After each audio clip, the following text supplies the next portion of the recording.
Suci Aulia Putri, NIM 21031111000122, kelas C, Prodi Agroteknologi, Fakultas Pertanian, Universitas Trunojoyo Madura. Kali ini saya akan membahas tentang kesadaran dalam hak dan kewajiban membayar pajak. Yang pertama yang akan saya bahas yaitu pengertian hak dan kewajiban, kemudian yang kedua pengertian pajak, yang ketiga fungsi dan manfaat dari pajak. Yang pertama yaitu pengertian hak dan kewajiban. Hak merupakan segala sesuatu yang melekat pada diri seseorang dan memang pantas untuk ia terima. Sedangkan kewajiban merupakan segala sesuatu yang memang wajib dilakukan individu untuk menjalankan kehidupannya sehari-hari. Hak dan kewajiban selalu berjalan beriringan, sehingga keduanya harus dilaksanakan oleh setiap individu. Hak dan kewajiban memiliki hubungan yang resiprokal atau timbal balik.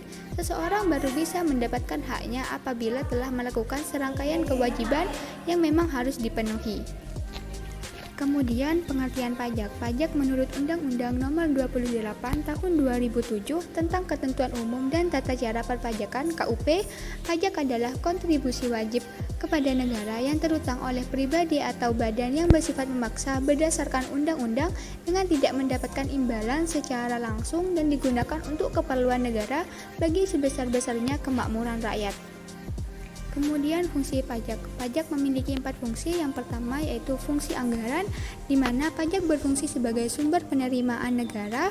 Pajak yang dikumpulkan dari masyarakat digunakan untuk membiayai pengeluaran negara. Sekitar 80% pengeluaran negara dibiayai oleh pajak. Semakin banyak masyarakat yang membayar pajak, maka semakin besar pula pendapatan negara. Yang kedua, fungsi alokasi.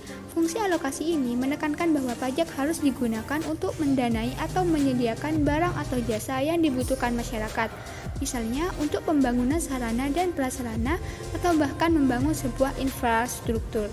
Yang ketiga yaitu fungsi distribusi atau pemerataan. Pajak digunakan untuk pembangunan ekonomi.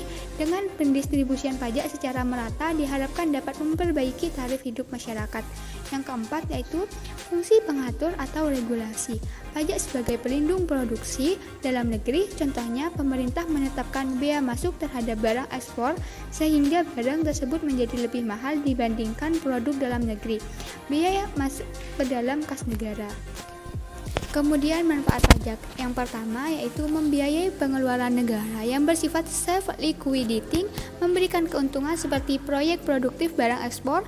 Yang kedua yaitu membiayai pengeluaran umum seperti pembangunan fasilitas umum yang dinikmati masyarakat. Yang ketiga membiayai pengeluaran produktif seperti penyaluran bantuan bagi nelayan dan petani.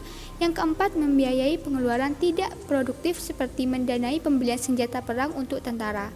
Setelah itu, hak yang didapat para wajib pajak berupa yang pertama, hak untuk dilakukan pemeriksaan, yang kedua, hak mengajukan keberatan, yang ketiga, hak atas kelebihan pembayaran pajak, yang keempat, hak untuk pengangsuran, yang kelima, hak kerahasiaan, yang keenam, hak pengurangan PBB, dan yang ketujuh yaitu hak pembebasan pajak.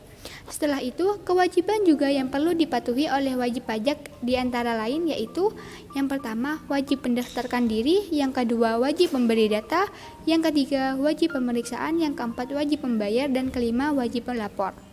Setelah mengetahui apa itu hak dan kewajiban, pengertian pajak, kemudian fungsi dan manfaat dari pajak, maka kita dibutuhkan kesadarannya untuk membayar pajak.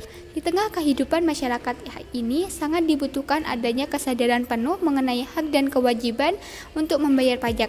Kontribusi warga negara dalam pembayaran pajak sangat berpengaruh terhadap pendapatan negara. Jika masyarakat membayar pajak, maka pendapatan negara akan meningkat sehingga bisa mendorong pembangunan nasional ke arah yang lebih baik, maju, dan merata sehingga kesejahteraan dan kemakmuran rakyat tercipta. Sebagai mahasiswa dan warga negara yang kurang lebih sudah memahami apa itu pajak dan pentingnya membayar pajak, jangan sampai kita telat, apalagi tidak membayar pajak, karena kita sudah mendapatkan manfaat nyata dari pajak seperti infrastruktur yang sudah baik dan bagus, beragam fasilitas seperti beasiswa, kartu Indonesia Pintar, kartu Indonesia Sehat, dan masih banyak lagi. Tanpa pajak, negara tidak akan bisa membangun berbagai fasilitas tersebut. Karena pajak merupakan salah satu pendapatan terbesar negara. Dengan membayar pajak, kita bisa mendapatkan fasilitas yang baik dan membantu masyarakat lain dengan pajak yang kita bayarkan, membantu pemerintah membiayai kepentingan negara dan fasilitas umum. Warga negara yang baik tidak lupa membayar pajak. Sekian dari saya, kurang lebihnya mohon maaf. Wassalamualaikum warahmatullahi wabarakatuh.